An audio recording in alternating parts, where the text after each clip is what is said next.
दोस्तों, कहानी की शुरुआत साल 2011 से होती है, जहां हमें लिसा नाम की एक हाई स्कूल लड़की दिखाई जाती है। स्कूल खत्म होते ही बाकी बच्चों की तरह घर जाने के बजाय लिसा अपने दोस्तों के साथ निकल पड़ती थी ताकि वो अपनी बनाई हुई एक और छोटी फिल्म शूट कर सके। उसे बचपन से ही मूवीज और कैमरास का बहुत शौक था और उसका सबसे बड़ा सपना था कि एक दिन वो एक सक्सेसफुल डायरेक्टर बने। इसी दौरान उसकी मुलाकात अपने स्कूल के एक नए लड़के सुबिन से होती है और उस समय दोनों में से किसी को अंदाजा नहीं था कि आगे चलकर उनकी जिंदगी एक दूसरे से कितनी गहराई से जुड़ने वाली है। इसके बाद कहानी सीधे साल 2025 में पहुंचती है। अब सुबिन एक बहुत बड़ा और सक्सेसफुल डायरेक्टर बन चुका था और अपनी लेटेस्ट मूवी के लिए एक प्रेस्टिजियस अवार्ड भी जीता है, जिसे उसने खुद लिखा और डायरेक्ट किया था। अवार्ड लेने के बाद स्पीच देते समय सुबिन कोरियन में बात करना शुरू करता है और अपनी सफलता उस लड़की को डेडिकेट करता है जिसने उस समय उसकी जिंदगी को डायरेक्शन दी थी, जब उसे खुद नहीं पता था कि उसका असली सपना क्या है। दूसरी तरफ जिस लिसा ने कभी डायरेक्टर बनने का सपना देखा था, वो उस मुकाम तक नहीं पहुंच पाई। अब वो एक सक्सेसफुल और काफी पसंद की जाने वाली टेलीविजन प्रेजेंटर थी। एक थकाने वाली शूटिंग के बाद लिसा घर लौटी है, लेकिन वहां भी आराम करने के बजाय उसे अपने कपड़े धोने और बाकी घर के काम करने पड़ते हैं। इसी दौरान टीवी पर सुबिन की अवार्ड वाली न्यूज चलने लगती है और लिसा देखती है कि इतने सालों में वो कितना बड़ा डायरेक्टर बन चुका है। रिपोर्टर जब सुबिन से पूछता है कि उसने अपनी स्पीच में जिस लड़की का जिक्र किया था वो कौन है, तो सुबिन बिना छिपाए कह देता है कि वो उसकी फर्स्ट लव थी। यह सुनते ही लिसा समझ जाती है कि वो उसी की बात कर रहा है, लेकिन खुश होने के बजाय उसका पारा चढ़ जाता है और वो गुस्से में कहती है कि अगर सुबिन कभी उसके सामने आया तो शायद वो उसे मार ही डालेगी। लिसा को नहीं पता था कि अगले ही दिन सुबिन अमेरिका छोड़कर सिर्फ उसी से मिलने कोरिया वापस आने वाला है। लिसा को ढूंढना भी उसके लिए मुश्किल नहीं था, क्योंकि वो उसके टीवी प्रोग्राम का बड़ा फैन था। कुछ समय बाद सुबिन सीधे उसकी प्रोडक्शन कंपनी पहुंच जाता है, जहां लिसा उस समय अपने प्रोड्यूसर से बहस कर रही थी। उसका प्रोड्यूसर उस पर और पूरी फिल्मिंग क्रू पर जरूरत से ज्यादा प्रेशर डालता था और अब तो वो लिसा को किसी दूसरी प्रेजेंटर से रिप्लेस करने की धमकी भी देने लगता है। दोनों की बहस चल ही रही होती है कि अचानक सुबिन मुस्कुराते हुए कमरे के अंदर आ जाता है। इतने सालों बाद उसे अपने सामने देखकर लिसा इतनी घबरा जाती है कि तुरंत टेबल के नीचे छिप जाती है। यहाँ से कहानी हमें फिर उनके स्कूल डेज में ले जाती है। उस समय सुबिन सोल से ट्रांसफर होकर उनके स्कूल में आया था। एक दिन मौसम इतना गर्म था कि लिसा एग्जॉस्शन की वजह से अचानक बेहोश हो जाती है। सुबिन बिना देर किए उसे अपनी पीठ पर उठाकर नर्स के ऑफिस तक ले जाता है और उसके होश में आने तक वहीं रहता है। उसकी मदद का शुक्रिया कहने के लिए लिसा उसे आइसक्रीम खिलाने ले जाती है और इसी मुलाकात में दोनों पहली बार एक दूसरे को ठीक से जानना शुरू करते हैं। लिसा जब उससे उसके फ्यूचर ड्रीम के बारे में पूछती है तो सुबिन मानता है कि उसे खुद नहीं पता कि वो जिंदगी में क्या करना चाहता है। उसे बस इतना मालूम था कि वो अपने पिता और ग्रैंडफादर की तरह डॉक्टर नहीं बनना चाहता, जबकि उसके परिवार का अपना हॉस्पिटल भी बुनाम शहर में मौजूद था। इसके बाद सुबिन लिसा से उसके सपने के बारे में पूछता है और लिसा बिना एक सेकंड सोचे एक्साइटेड होकर कहती है कि वो एक दिन फेमस और सक्सेसफुल डायरेक्टर बनेगी मूवीज को लेकर। उसकी एक्साइटमेंट और पैशन सुबिन को काफी पसंद आती है और धीरे धीरे दोनों अच्छे दोस्त बन जाते हैं। सुबिन उसकी छोटी छोटी मूवीज बनाने में मदद करने लगता है और जितना ज्यादा वक्त वो लिसा के साथ फिल्म मेकिंग करते हुए बिताता गया, उतना ही उसे खुद भी मूवीज बनाने में इंटरेस्ट आने लगा। प्रेजेंट में वापस आकर लिसा सुबिन को एक प्राइवेट जगह ले जाती है और सीधे पूछती है कि इतने साल बाद वो वापस क्यों आया है। सुबिन बिना बात घुमाए कह देता है कि उसे उसकी याद आ रही थी। साथ ही वो यह भी मानता है कि उसने कभी नहीं सोचा था कि डायरेक्टर बनने के लिए इतनी पैशनेट रहने वाली लिसा अपना सपना छोड़कर टेलीविजन प्रेजेंटर बन जाएगी। ये सुनकर लिसा का पुराना दर्द फिर बाहर आने लगता है। वो कहती है कि उसने अपना सपना उसी समय छोड़ दिया था जब सुबिन उसे अकेला छोड़कर अमेरिका चला गया था। लिसा यह भी मानती है कि उसे सुबिन की सफलता से जेलसी होती है, क्योंकि आज वो वही जिंदगी जी रहा था जिसका सपना कभी लिसा ने देखा था। आखिर में वो सुबिन से कहती है कि वो ऐसा प्रिटेंड करे जैसे दोनों एक दूसरे को जानते ही नहीं और बेहतर यही होगा कि अब वो दोबारा कभी ना मिले। इसके बाद लिसा अपने पुराने स्कूल फ्रेंड यूजीन के पास जाती है, जो उसके और सुबिन के बीच हुई पूरी कहानी जानता था। इतने सालों बाद सुबिन के वापस आने की खबर सुनकर यूजीन भी हैरान होता है और लिसा को जितना हो सके कंफर्ट करने की कोशिश करता है। अगले दिन एक कैफे में यूजीन और सुबिन की मुलाकात हो जाती है। यूजीन अभी भी पूरी तरह लिसा की साइड पर था और उसके अंदर सुबिन को लेकर नाराजगी थी, क्योंकि वो सालों पहले बिना कोई प्रॉपर एक्सप्लेनेशन दिए उन्हें छोड़कर अमेरिका चला गया था। सुबिन उससे लिसा का फोन नंबर मांगता है, लेकिन यूजीन साफ मना कर देता है और अपने काम पर निकल जाता है। असल में यूजीन का सपना एक्टर बनने का था, लेकिन इतने साल कोशिश करने के बाद भी उसे कोई प्रॉपर मौका नहीं मिला था। गुजारा चलाने के लिए वो मोटरसाइकिल पर डिलीवरी करता था और एक्टिंग में उसे ज्यादातर ऐसे छोटे बैकग्राउंड रोल्स मिलते थे जिनमें उसके पास एक डायलॉग तक नहीं होता। एक दिन वो कॉफी की डिलीवरी लेकर एक अनफेमिलियर लोकेशन पर पहुंचता है और वहां जाकर पता चलता है कि एक कमर्शियल की शूटिंग चल रही है, जिसमें फेमस एक्ट्रेस हाना काम कर रही थी। कमर्शियल में हाना के साथ काम करने वाले मेल मॉडल के शोल्डर पर अचानक चोट लग जाती है, इसलिए वो शूट कंटिन्यू नहीं कर सकता। तभी हाना की नजर यूजीन पर पड़ती है। उसके ब्रॉड शोल्डर्स देखकर हाना को लगता है कि वो कमर्शियल के लिए परफेक्ट रहेगा और वो उसे रिप्लेसमेंट मॉडल बनने का ऑफर ऑफर दे देती है। यूजीन तुरंत तैयार हो जाता है और शूटिंग खत्म होने के बाद हाना उसे दोनों की एक फोटो सुविनर के तौर पर देती है, जिससे यूजीन काफी खुश हो जाता है। अगले दिन सुबिन दोबारा लिसा से मिलने आता है और इस बार उसके हाथ में लव सॉन्ग नाम की एक स्क्रीन प्ले होती है। वो लिसा से कहता है कि उसे इस कहानी का एंडिंग लिखने में उसकी मदद चाहिए। तब पता चलता है कि लव सॉन्ग कोई नई कहानी नहीं थी, बल्कि इसे लिसा और सुबिन ने अपने स्कूल डेज में मिलकर लिखना शुरू किया था और उस समय दोनों का सपना था कि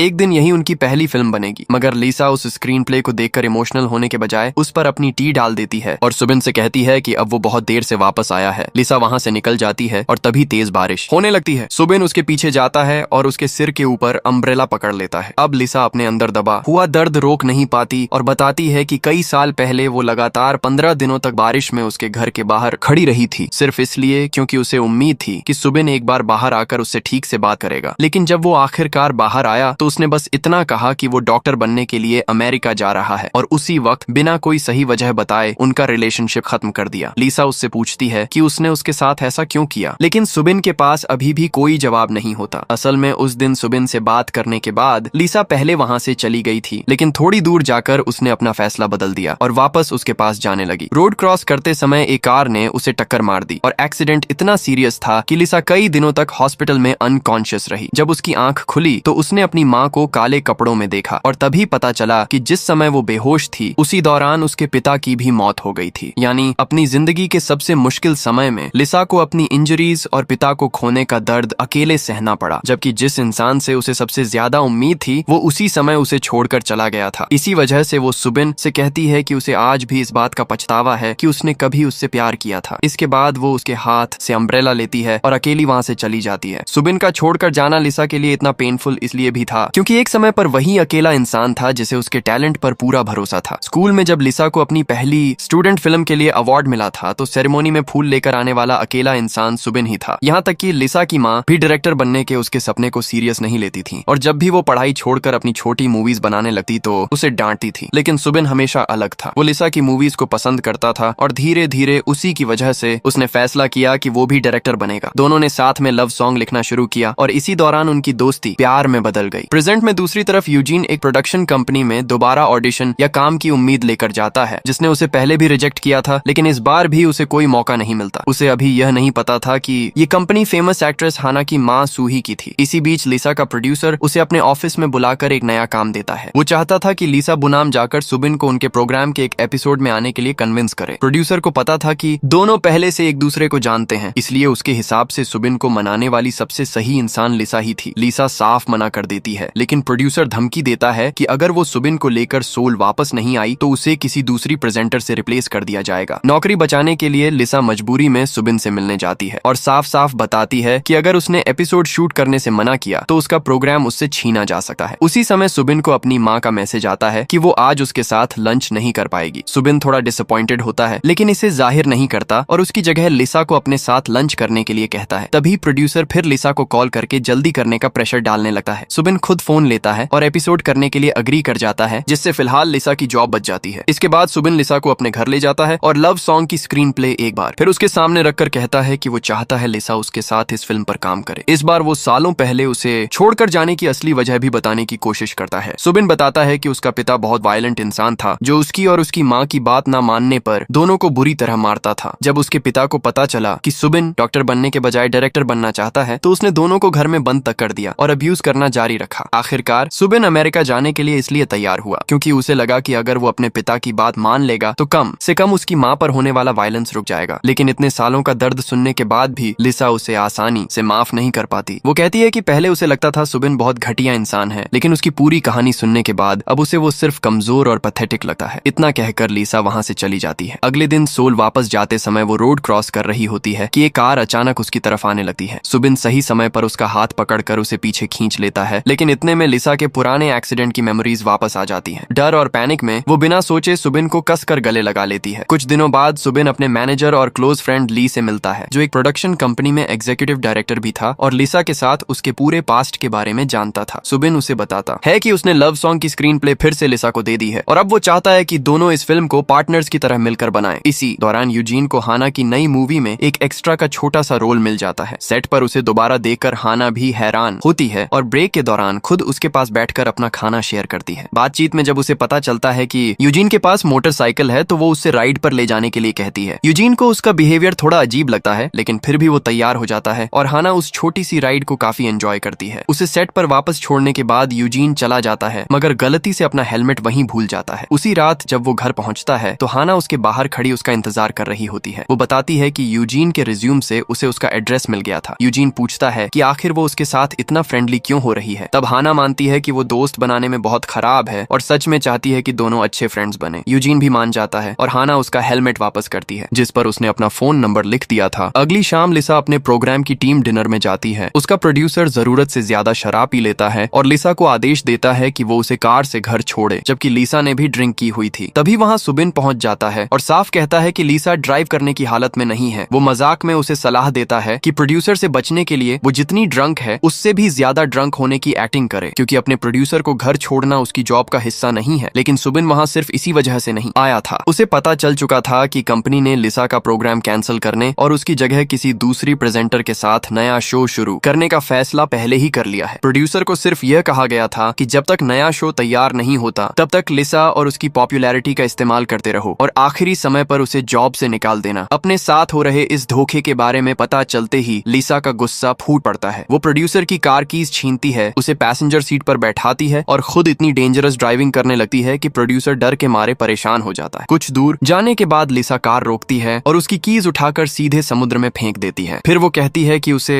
धोखा देने की यही उसकी पनिशमेंट है और उसी वक्त अपनी जॉब से रिजाइन कर देती है। सुबिन पीछे पीछे उनका पीछा कर रहा था। प्रोड्यूसर के जाने के बाद वो लिसा को ऐसी जगह ले जाता है जहां दोनों बैठकर ड्रिंक कर सकें। जॉब और अपनी पूरी सिचुएशन से टूट चुकी लिसा रोते हुए काफी शराब पीती है। सुबिन उसके आंसू साफ करता है और मानता है कि शायद वो जिंदगी में कभी उससे प्यार करना बंद नहीं कर पाएगा। अब लिसा के पास वो जॉब भी नहीं थी जिसने उसे इतने सालों तक अपने पुराने सपने से दूर रखा था, इसलिए वो एक बार फिर डायरेक्टिंग को मौका देने का फैसला करती है। आखिरकार वो सुबिन के साथ लव सॉन्ग पर काम करने के लिए तैयार हो जाती है और ऑफिशियली कॉन्ट्रैक्ट साइन कर देती है। इसके बाद सुबिन उसकी मुलाकात ली से करवाता है, लेकिन सालों बाद राइटिंग में वापस आना लिसा के लिए उतना आसान नहीं था जितना उसने सोचा था। वो एक सीन तक ठीक से पूरा नहीं कर पा रही थी। सुबिन उसकी मदद करने के लिए साथ बैठकर मूवीज देखता है ताकि दोनों को कुछ नए आइडियाज मिल सकें, लेकिन आइडियाज मिलने के बजाय दोनों देखते देखते सो जाते हैं। कुछ समय बाद सुबिन की आंख खुलती है तो लिसा उसके शोल्डर पर सो रही होती है। वो बिना उसे जगाए धीरे से उसका सिर हटाने की कोशिश करता है, लेकिन उसी समय लिसा भी उठ जाती है और ऑकवर्डनेस में दोनों एक दूसरे से टकरा जाते हैं। रात ज्यादा हो चुकी थी, इसलिए सुबिन अपना बेडरूम लिसा को दे देता है और खुद लिविंग रूम के सोफा पर सो जाता है। कुछ समय बाद एक शॉपिंग मॉल में सुबिन की मुलाकात यूजीन से होती है, जो वहाँ मेकअप सेल्स पर्सन का काम कर रहा था। दोनों बात कर ही रहे होते हैं कि हाना अपने फैंस के बीच से गुजरते हुए उन्हें देख लेती है और यूजीन से पूछती है कि वो सुबिन को कैसे जानता है। यूजीन बताता है कि दोनों हाई स्कूल से दोस्त हैं। तभी हाना सुबिन को देखकर ताना मारती है कि कोरिया में तो वो काफी अच्छी कोरियन बोल रहा है, जबकि अमेरिका में उसके ऑडिशन के समय उसका बिहेवियर बिल्कुल अलग था। सुबिन कैजुअली जवाब देता है कि अभी वो कोरिया में है जबकि ऑडिशन अमेरिका में हुआ था। हाना इरिटेटेड होकर वहाँ से चली जाती है और यूजीन के पूछने पर सुबिन बताता है कि डायरेक्टर और एक्ट्रेस होने की वजह से उनका एक दूसरे को जानना नॉर्मल है। बस उसके प्रीवियस फिल्म ऑडिशन में उसने हाना को रिजेक्ट कर दिया था, जिसके बाद से दोनों के बीच थोड़ी ऑकवर्डनेस है। अगले दिन सुबिन लिसा को बुनाम लेकर जाता है ताकि दोनों शहर के प्रेशर से थोड़ा दूर रहकर फ्रेश माइंड के साथ लव सॉन्ग के लिए आइडियाज सोच सकें। लिसा अपने फैमिली होम पहुंचती है जहां उसकी माँ और छोटा भाई उसे अचानक देखकर हैरान हो जाते हैं। जब लिसा बताती है कि उसने अपनी जॉब छोड़ दी है, वापस डायरेक्टिंग शुरू कर रही है और वो भी सुबिन के साथ फिल्म बना रही है, तो उसकी माँ बुरी तरह नाराज हो जाती है। वो लिसा को मारती है और पूछती है कि इतने साल पहले सुबिन ने उसके साथ जो किया उसके बाद भी वो उससे दोबारा कैसे बात कर सकती है। लिसा समझाती है कि अगर उसे अपने पुराने सपने को एक और चांस देना है तो सुबिन के साथ काम करना उसके लिए जरूरी है, लेकिन उसकी माँ एक बार फिर डायरेक्टिंग के उसके सपने को बेकार बताने लगती है। ये बात लिसा को बहुत हर्ट करती है और वो घर छोड़कर चली जाती है। अगले दिन सुबिन उसे अपने घर पर देखता है। लिसा बताती है कि उसकी माँ से लड़ाई हो गई है और पूछती है कि क्या वो कुछ समय उसके साथ रह सकती है। सुबिन तुरंत मान जाता है। उसके घर का पीसफुल एनवायरनमेंट लिसा को अपनी राइटिंग पर फोकस करने में मदद करता है और धीरे धीरे दोनों कुछ अच्छे आइडियाज डेवलप करने लगते हैं। इसी दौरान लिसा अपनी क्लोज फ्रेंड रैन को कॉल करके सुबिन के वापस आने से लेकर अब तक हुई सारी बातें बताती है। बातचीत के बीच रैन की नजर ली पर पड़ती है और पहली नजर में ही वो उसे अट्रैक्टिव लगता है। रैन तुरंत लिसा का कॉल काट कर ली के पास जाती है और बिना किसी हेजिटेशन के उससे पूछ लेती है कि क्या वो उसके साथ डेट पर चलना चाहेगा। ली उसकी इतनी डायरेक्ट अप्रोच से घबरा जाता है। तभी उसका फोन बजता है और वो बचने के लिए प्रिटेंड करता है कि उसकी गर्लफ्रेंड का कॉल है, जबकि असल में फोन सुबिन कर रहा था। अगली रात सुबिन देखता है कि लिसा तेज बारिश के बीच घर से बाहर चली गई है। लव सॉन्ग सॉन्ग लिखते लिखते लिसा अपनी पुरानी फीलिंग्स में इतनी डूब चुकी थी कि अब वो खुद से भी यह बात छिपा नहीं पा रही थी कि इतने साल बाद भी उसके दिल में सुबिन के लिए फीलिंग्स बाकी हैं। सुबिन उसे ढूंढने निकलता है और काफी तलाश के बाद आखिरकार उसे मिल जाता है। उसकी आवाज सुनते ही लिसा दौड़कर उसके पास आती है और अचानक उसे गले लगा लेती है, लेकिन अगले ही पल उसे एहसास होता है कि उसने क्या किया और वो तुरंत पीछे हटकर घर चली जाती है। इसके बाद लिसा लगातार उससे बचने की कोशिश करती है, लेकिन आखिरकार सुबिन का पेशेंस खत्म हो जाता है। वो सीधे कहता है कि वो आज भी उससे प्यार करता है और लिसा खुद भी ये बात जानती है, लेकिन अगर लिसा कभी उसके करीब आएगी और अगले ही पल उससे दूर भागेगी तो इससे सुबिन को लगातार हर्ट होता रहेगा। इसलिए पहले उसे खुद समझना होगा कि वो आखिर चाहती क्या है। लिसा इसका कोई जवाब देने के बजाय अपना सामान पैक करती है और अपनी माँ के घर वापस चली जाती है, लेकिन वहाँ पहुंचकर उसे एक ऐसी चीज देखने को मिलती है जिसकी उसने उम्मीद नहीं की थी। उसकी माँ उसके लिए खाना बनाती है और पहली बार अपनी कही हुई कठोर बातों के लिए माफी मांगती है। वो लिसा से कहती है कि अगर डायरेक्टिंग सच में उसका सपना है तो उसे पूरी मेहनत से आगे बढ़ना चाहिए और दुनिया को दिखाना चाहिए कि वो क्या कर सकती है। सालों से अपनी माँ के मुंह से यही बात सुनने का इंतजार कर रही लिसा खुद को रोक नहीं पाती और खुशी से रोने लगती है। दूसरी तरफ सुबिन बुनाम में रहने वाली एक एल्डरली वुमन से मिलने जाता है जिसे वो हाई स्कूल के दिनों से जानता था और जब भी बुनाम आता था उससे मिलने जरूर जाता था, मगर इस बार वो वुमन उसे घर में अनकॉन्शियस मिलती है। सुबिन तुरंत उसे अपने पिता के हॉस्पिटल ले जाता है जहाँ डॉक्टर बताती है कि वो डायबिटिक कोमा में चली गई थी, लेकिन अब उसकी कंडीशन स्टेबल है। तभी डॉक्टर खुद को मी के नाम से इंट्रोड्यूस करती है और बताती है कि वो लिसा की पुरानी स्कूल फ्रेंड है। सुबिन उसे पहचान कर हैरान रह जाता है क्योंकि अब मी डॉक्टर बन चुकी थी। इसके बाद मी उसे एक और सरप्राइज देती है और बताती है कि उसने उनके पुराने दोस्त जिनसे शादी कर ली है और दोनों का एक बच्चा भी है। ये सुनकर सुबिन उनके लिए जेन्युइनली खुश होता है। इसी बीच रैन किसी दूसरे आदमी के साथ डेट पर बैठी होती है कि ली उसे कॉल करता है। जैसे ही ली पूछता है कि क्या वो फ्री है, रैन तुरंत अपनी लोकेशन भेज देती है और सामने बैठे आदमी को जाने के लिए कह देती है। कुछ देर बाद ली वहाँ पहुँचता है। रैन की कॉन्फिडेंस और डायरेक्ट पर्सनैलिटी लगातार उसके दिमाग में घूम रही थी और अब उसे एहसास होने लगा था कि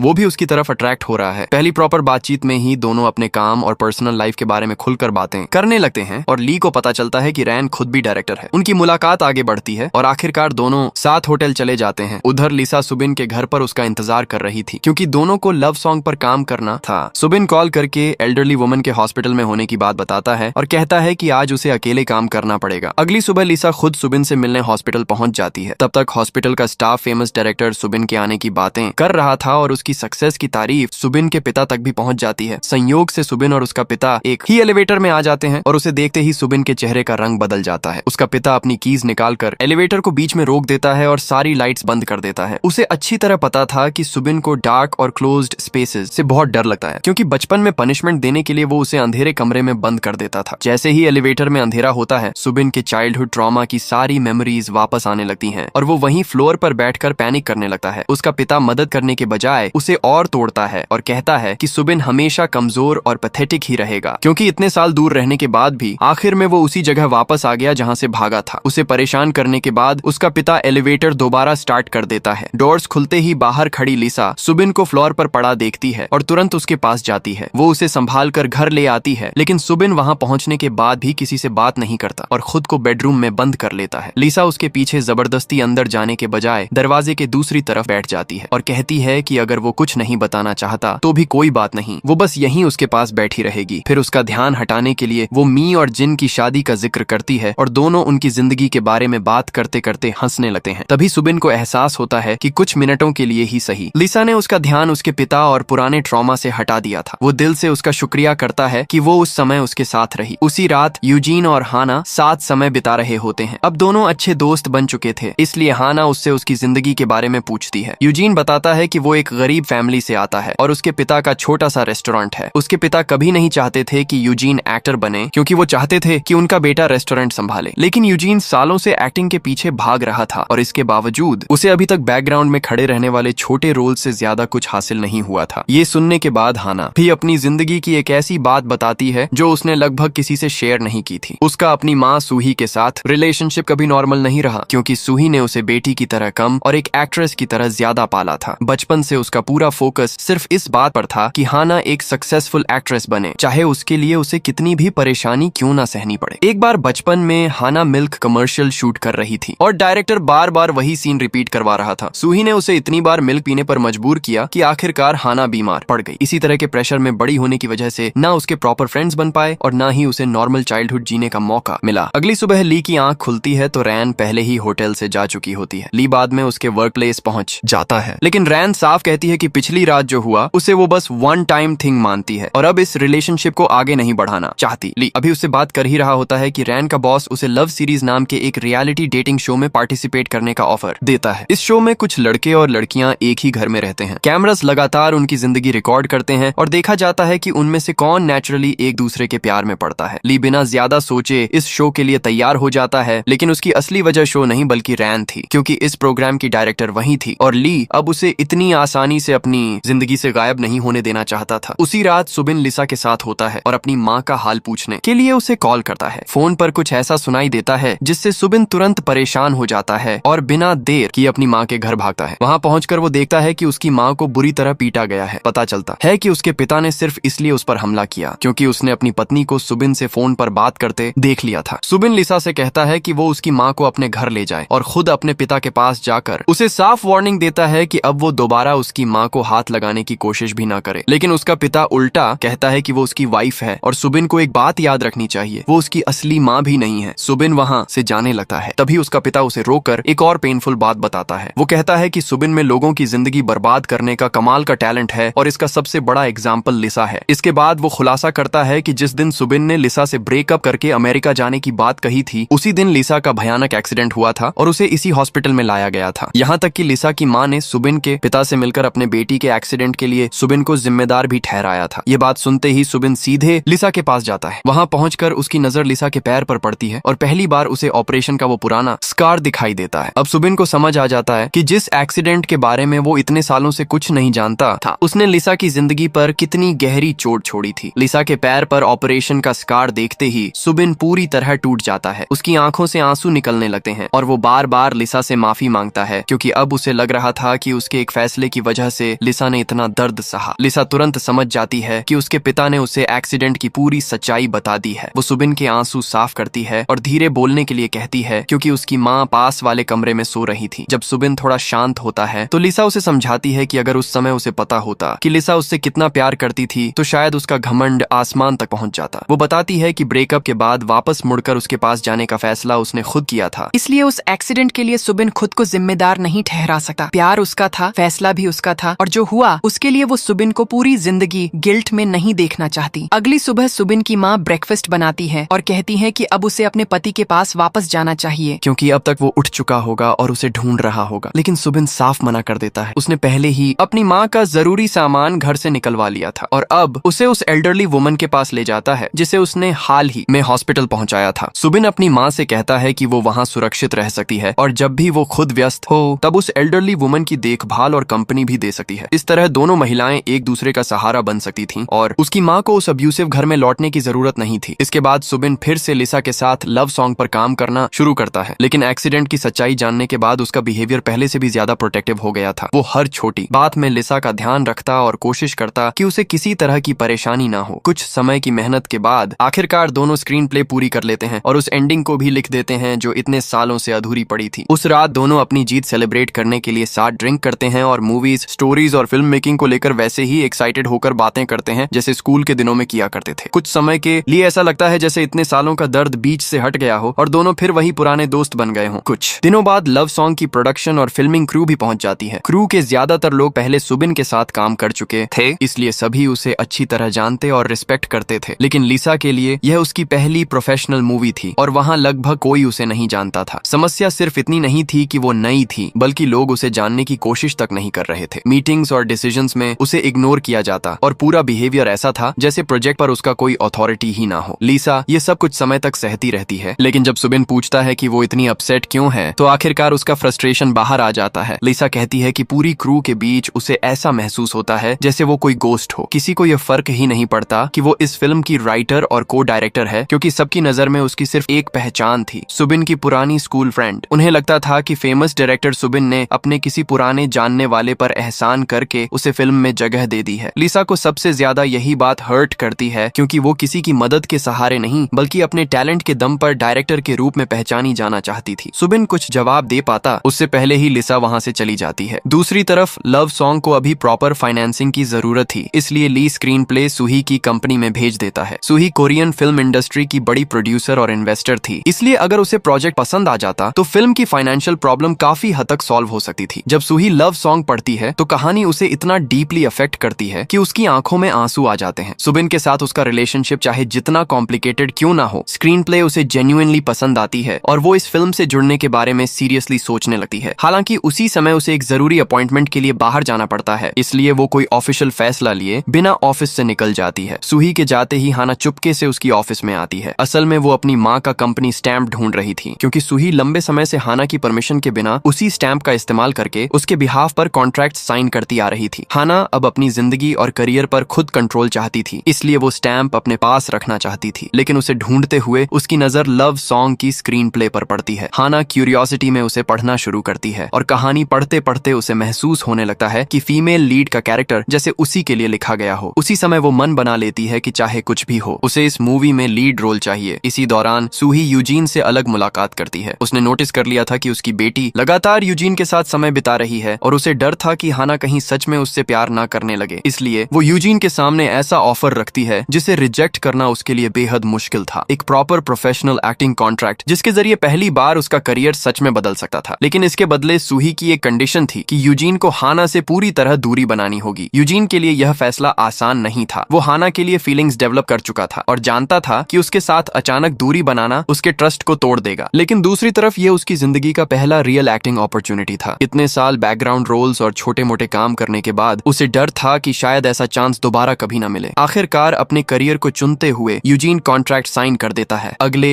दिन सुबिन पूरी फिल्म क्रू को इकट्ठा करता है और साफ कर देता है कि आगे से कोई भी लिसा को इग्नोर नहीं करेगा। वो सबके सामने बताता है कि लिसा सिर्फ उसकी फ्रेंड नहीं बल्कि लव सॉन्ग की राइटर और को डायरेक्टर है। इसका मतलब फिल्म से जुड़ा कोई भी इंपॉर्टेंट डिसीजन उसकी राय के बिना नहीं लिया जाएगा और प्रोजेक्ट पर उसका उतना ही अधिकार है जितना बाकी सीनियर मेंबर्स का। सुबिन का यह स्टैंड लिसा की प्रोफेशनल पोजीशन को मजबूत करता है, लेकिन उसके पर्सनल बिहेवियर को लेकर लिसा के मन में एक दूसरी परेशानी चल रही थी। कुछ समय बाद लिसा सुबिन को रनिंग ट्रैक पर बुलाती है और उसके सामने लगातार 3 पूरे लैप्स दौड़ती है। वो ऐसा सिर्फ ये साबित करने के लिए करती है कि एक्सीडेंट के बावजूद वो फिजिकली कमजोर नहीं है। दौड़ने के बाद लिसा सुबिन से कहती है कि वो उसके स्कार को देखकर हर वक्त गिल्ट में रहना और उसे पिटी की नजर से देखना बंद करे। वो अपनी जिंदगी में बहुत कुछ अकेले सह चुकी है और उन्हीं मुश्किलों से लड़ते लड़ते आज इतनी स्ट्रांग बनी है। इसीलिए उसे ऐसा बिहेवियर नहीं चाहिए जो बार बार उसे उसकी कमजोरी याद दिलाए, बल्कि वो चाहती है कि सुबिन उस स्ट्रेंथ को बनाए रखने में उसकी मदद करे। ये कहते कहते लिसा इमोशनल हो जाती है। सुबिन उसके आंसू साफ करता है और कहता है कि उसकी यही स्ट्रेंथ, पैशन और कभी हार न मानने वाली पर्सनैलिटी तो वो वजह है जिसकी वजह से वो पहली बार उससे प्यार करने लगा था। लेकिन इसके बाद सुबिन एक ऐसा फैसला लेता है जिसकी उम्मीद लिसा को नहीं थी। वो कहता है कि अगर उसका प्यार सच में जेन्युइन है तो उसे लिसा को अपने हिसाब से जिंदगी जीने की फ्रीडम देनी होगी। इसलिए वो कुछ समय के लिए पीछे हट जाएगा और लिसा पर किसी रिलेशनशिप का प्रेशर नहीं डालेगा। हालांकि उसे अपनी फीलिंग्स को संभालने में थोड़ा वक्त जरूर लगेगा। लिसा बाहर से बिल्कुल काल्म रहने की कोशिश करती है और बस उसका फैसला एक्सेप्ट करके थैंक यू कह देती है। लेकिन वहां से दूर जाते ही उसके आंसू निकल आते हैं, क्योंकि सच तो यह था कि इतने सालों की नाराजगी और कंफ्यूजन के बाद अब जब सुबिन उसके करीब था, उससे दूर होना ही वो आखिरी चीज थी जो लिसा चाहती थी। इस दौरान सुबिन अपनी माँ और उस एल्डरली वुमन के साथ ज्यादा समय बिताने लगता है। एक दिन उसका पिता अपनी वाइफ को वापस घर लाने के लिए ड्राइवर भेजता है, लेकिन सुबिन उसे दरवाजे से ही वापस लौटा देता है और साफ वार्निंग देता है कि अगर किसी ने उसकी माँ को जबरदस्ती वहां से ले जाने की कोशिश की तो वो सीधे पुलिस को कॉल करेगा। उधर ली ने रैन के reality dating show love series की शूटिंग शुरू कर दी थी। इस प्रोग्राम में कुछ यंग मैन और विमेन एक ही घर में रहते थे, जहाँ कैमरास उनकी रोज की जिंदगी रिकॉर्ड करते और देखा जाता कि उनमें से कौन नेचुरली एक दूसरे के लिए फीलिंग्स डेवलप करता है। ली ने शो ज्वाइन ही इसलिए किया था ताकि वो रैन के करीब रह सके, इसलिए अब दोनों लगातार एक दूसरे के आसपास रहने वाले थे। इसी बीच यूजीन के पिता को पता चलता है कि सुबिन और लीसा एक नई मूवी बनाने वाले हैं। उन्होंने भले ही हमेशा यूजीन के एक्टर बनने के फैसले का विरोध किया था, लेकिन अंदर से वो आज भी चाहते थे कि उनका बेटा सफल हो। इसलिए एक दिन वो खुद सुबिन के घर पहुंचते हैं और उसे एक हार्ड ड्राइव देते हैं जिसमें यूजीन ने अब तक जितने भी छोटे बड़े रोल्स किए थे उन सभी की रिकॉर्डिंग्स मौजूद थी। वो सुबिन से बस इतना कहते हैं कि एक बार उसके काम को देखकर जरूर सोचना कि क्या लव सॉन्ग में यूजीन के लिए कोई रोल हो सकता है। सुबिन के लिए ये लिसा से दोबारा बात करने का परफेक्ट बहाना बन जाता है और दूसरी तरफ लिसा भी उससे बात करने का कोई मौका ढूंढ रही थी। कॉल मिलते ही वो तैयार होकर उसके पास पहुंच जाती है और यूजीन के पिता के आने की वजह जानने के बाद दोनों करीब 1 घंटे तक उसकी पुरानी परफॉर्मेंसेस देखते हैं। क्लिप्स तो बहुत थीं, लेकिन लगभग हर अपीयरेंस मुश्किल से कुछ सेकंड्स या 1 मिनट की थी, क्योंकि यूजीन को हमेशा बैकग्राउंड में खड़े रहने वाले इनसिग्निफिकेंट रोल्स ही मिले थे। अगले दिन सूही सुबिन और ली को बताती है कि उसने लव सॉन्ग के लिए एक सूटेबल मेल लीड ढूंढ लिया है। लेकिन जब दोनों उससे मिलने पहुंचते हैं तो सुबिन यह देखकर हैरान रह जाता है कि वो एक्टर कोई और नहीं बल्कि यूजीन है और सूही पहले ही उसके साथ कॉन्ट्रैक्ट साइन कर चुकी है। सुबिन सूही को अच्छी तरह जानता था, इसलिए उसे तुरंत शक हो जाता है कि यूजीन को साइन करने के पीछे सिर्फ एक्टिंग टैलेंट नहीं बल्कि कोई और हिडन रीजन है। वो यूजीन को कॉन्ट्रैक्ट खत्म करने की सलाह देता है, लेकिन यूजीन साफ मना कर देता है क्योंकि जिंदगी का पहला मेजर रोल मिलने के बाद अब वो उसे अपने हाथों से नहीं गंवाना चाहता था। तभी ली बताता है कि सूही ने एक और कंडीशन रखी है, वो लव सॉन्ग को सपोर्ट तभी करेगी जब यूजीन ही मेल लीड रहेगा और अगर उसकी कंडीशन नहीं मानी गई तो लिसा को भी प्रोजेक्ट से हटाया जा सकता है। ये सुनकर सुबिन मुश्किल में पड़ जाता है। उसे पता था कि इसके पीछे सूही का कोई पर्सनल गेम चल रहा है, फिर भी लिसा की पहली मूवी और उसके सालों पुराने ड्रीम को बचाने के लिए आखिरकार वो सूही की सारी कंडीशंस एक्सेप्ट कर लेता है। जब यूजीन घर लौटा है तो हाना पहले से उसका इंतजार कर रही होती है, लेकिन अब उसे सूही के साथ किया गया अग्रीमेंट याद था, इसलिए वो जानबूझकर हाना से बहुत कोल्ड बिहेवियर करता है। यूजीन कहता है कि दोनों कभी सच में फ्रेंड्स थे ही नहीं क्योंकि उनकी दुनिया बिल्कुल अलग है और अब हाना को उससे दूर रहना चाहिए। हाना उसकी बातों से हर्ट होकर वहां से चली जाती है, लेकिन उसके जाते ही यूजीन का सारा टफ बिहेवियर टूट जाता है। उसे खुद पर गुस्सा आता है कि अपने सपने के लिए उसने उसी इंसान को हर्ट किया जिसने बिना किसी मतलब के उसे दोस्त माना था। अगले दिन सुबिन लिसा को बताता है कि यूजीन को लव सॉन्ग का मेल लीड चुन लिया गया है और उसने एक बड़ी प्रोडक्शन कंपनी के साथ कॉन्ट्रैक्ट भी साइन कर लिया है। लिसा खुश होकर यूजीन को कांग्रेचुलेट करने पहुंचती है, लेकिन यूजीन खुद अपनी सफलता एंजॉय नहीं कर पा रहा था क्योंकि हाना को हर्ट करने की गिल्ट उसके अंदर बैठी थी। बातचीत के दौरान वो गलती से यह भी बता देता है कि सुबिन ने सूही की सारी कंडीशन सिर्फ इसलिए एक्सेप्ट की ताकि लिसा लव सॉन्ग में बनी रहे और उसकी पहली मूवी रुकने ना पाए। यह सुनकर लिसा को पहली बार समझ आता है कि उसके ड्रीम के लिए सुबिन कितनी चीजें क्वाइटली सैक्रिफाइस कर रहा है। उसी रात वो उसके लिए डिनर लेकर जाती है जहां सुबिन देर तक काम कर रहा था और बिना किसी बड़ी इमोशनल स्पीच के बस दिल से उसका थैंक यू करती है। दूसरी तरफ यूजीन अपने पिता को कॉल करके बताता है कि आखिरकार उसे एक बड़ी मूवी में लीडिंग रोल मिल गया है। ये खबर सुनकर उसके पिता की खुशी का ठिकाना नहीं रहता और वो उससे कहते हैं कि पूरी मेहनत से काम करना ताकि एक दिन वो अपने बेटे पर और भी ज्यादा प्राउड हो सके। उधर हाना अपनी माँ का कंपनी स्टैंप अपने पास ले चुकी थी क्योंकि उसने फैसला कर लिया था कि अब वो सूही के साथ अपना कॉन्ट्रैक्ट रिन्यू नहीं करेगी और एक इंडिपेंडेंट एक्ट्रेस के तौर पर अपना करियर चलाएगी। जब वो ये फैसला अपनी माँ को बताती है तो सूही उसकी बात को सीरियसली लेने के बजाय ऐसे रिएक्ट करती है जैसे उसने कुछ सुना ही ना हो। वो हाना से कहती है कि थोड़ा वेकेशन लेकर रेस्ट करे और जब उसका दिमाग ठीक हो जाए तो वापस आकर कॉन्ट्रैक्ट रिन्यू कर ले। लेकिन हाना इस बार पीछे हटने वाली नहीं थी। अगले दिन वो सीधे लिसा के पास पहुंचती है और लव सॉन्ग की फीमेल लीड बनने का मौका मांगती है। लिसा के लिए ये खुद एक बड़ा सरप्राइज था कि इतनी फेमस एक्ट्रेस उसकी पहली फिल्म में काम करने के लिए खुद सामने से रिक्वेस्ट कर रही है। वो तुरंत रोल देने के बजाय हाना को खुद को प्रूव करने का मौका देती है। मीटिंग के दौरान लिसा सुबिन और ली के साथ बैठती है और इशारे से हाना को अंदर बुलाती है। हाना वही सीन परफॉर्म करती है जो उसने अपनी माँ की ऑफिस में मिली स्क्रीन प्ले से याद किया था और उसकी परफॉर्मेंस देखकर साफ हो जाता है कि वो कैरेक्टर के लिए लगभग परफेक्ट है। इसके बावजूद सुबिन दूसरी बार भी उसे रिजेक्ट कर देता है, मगर इस बार हाना हार नहीं मानती। वो साफ कहती है कि अब वो अपनी माँ के साथ कॉन्ट्रैक्ट रिन्यू नहीं करेगी और फ्यूचर में वही प्रोजेक्ट्स चुनेगी जो उसे जेन्युइनली पसंद आए, ना कि वो फिल्म्स जो सिर्फ पैसे, फेम या अपनी माँ के आदेश की वजह से करनी पड़े। उसकी इस डिटर्मिनेशन को देखकर आखिरकार सुबिन का फैसला बदल जाता है और वो हाना को रोल दे देता है। वो बताता है कि पहले ऑडिशन में उसने हाना को इसीलिए रिजेक्ट किया था क्योंकि उस समय वो ऐसी लड़की लग रही थी जिसे उसकी माँ जबरदस्ती ऑडिशन के लिए लेकर आई हो, लेकिन इस बार हाना अपनी मर्जी से आई थी और पहली बार उसके अंदर उस कैरेक्टर को निभाने की असली इच्छा दिखाई दी। सुबिन उसे कास्टिंग को कुछ समय सीक्रेट रखने के लिए कहता है और फिर रिवील करता है कि उसका मेल को स्टार वही नया एक्टर है जिसे उसकी माँ ने अभी साइन किया है, यूजीन। ये सुनते ही हाना सीधे यूजीन के पास पहुंचती है और पूछती है कि आखिर उसने सूही के साथ कॉन्ट्रैक्ट क्यों साइन किया। यूजीन मानता है कि उसके करियर का यही पहला और शायद आखिरी बड़ा चांस था, लेकिन साथ ही कहता है कि कॉन्ट्रैक्ट की कंडीशन के अनुसार उसे हाना से दूर रहना होगा। हाना अब उससे सीधे पूछती है कि क्या यूजीन ने कभी उससे प्यार किया भी था या नहीं। यूजीन कुछ पल चुप रहता है और फिर अपने ही दिल के खिलाफ झूठ बोलकर कह देता है कि उसने कभी उससे प्यार नहीं किया। हाना टूट जाती है और पूछती है कि अगर ऐसा था तो उन दोनों के बीच बिताए सारे मोमेंट्स का क्या मतलब था, क्योंकि उसे यकीन नहीं होता कि उसने अकेले ही उस कनेक्शन को महसूस किया होगा। मगर यूजीन अपना झूठ जारी रखता है और उसे वहां से जाने के लिए कह देता है। बाहर निकलते समय हाना की नजर जमीन पर पड़ी उसी पुरानी फोटो पर पड़ती है जो दोनों ने अपने पहले कमर्शियल के दौरान साथ ली थी और उसे देखकर उसकी तकलीफ और बढ़ जाती है। कुछ समय बाद हाना ऑफिशियली लव सॉन्ग साइन कर लेती है और लिसा और सुबिन दोनों लीड्स को साथ बैठाकर स्क्रीन प्ले रीडिंग करवाते हैं, लेकिन हाना अभी भी यूजीन से इतनी हर्ट थी कि वो उसके साथ बेहद कोल्ड बिहेवियर करती है। दोनों को देखकर लिसा और सुबिन तुरंत समझ जाते हैं कि इनके बीच कुछ सीरियस हुआ है। वो दोनों को समझाते हैं कि पर्सनल इश्यूज चाहे जो भी हों, स्क्रीन पर उनकी केमिस्ट्री बिलीवेबल होनी चाहिए, वरना पूरी मूवी कमजोर पड़ जाएगी। उनके जाने के बाद लिसा और सुबिन अकेले बैठकर लव सॉन्ग के बारे में में बात करते रहते हैं और इसी कॉन्वर्सेशन में सुबिन अचानक उनके अपने पुराने रिलेशनशिप की बात छेड़ देता है। वो पूछता है कि स्कूल डेज में दोनों के बीच जो प्यार था क्या वो सच में रियल था या बस दो टीनेजर्स की टेम्पररी फीलिंग्स थी। लिसा कुछ देर चुप रहती है, लेकिन इस बार वो अपनी फीलिंग्स से भागती नहीं। वो मानती है कि उनका प्यार रियल था और शायद आज भी वो फीलिंग्स पूरी तरह खत्म नहीं हुई हैं। लिसा कहती है कि अब उसे यह भी पता है कि सुबिन ने सिर्फ उसके ड्रीम को बचाने के लिए सूही की कंडीशंस एक्सेप्ट की। इतने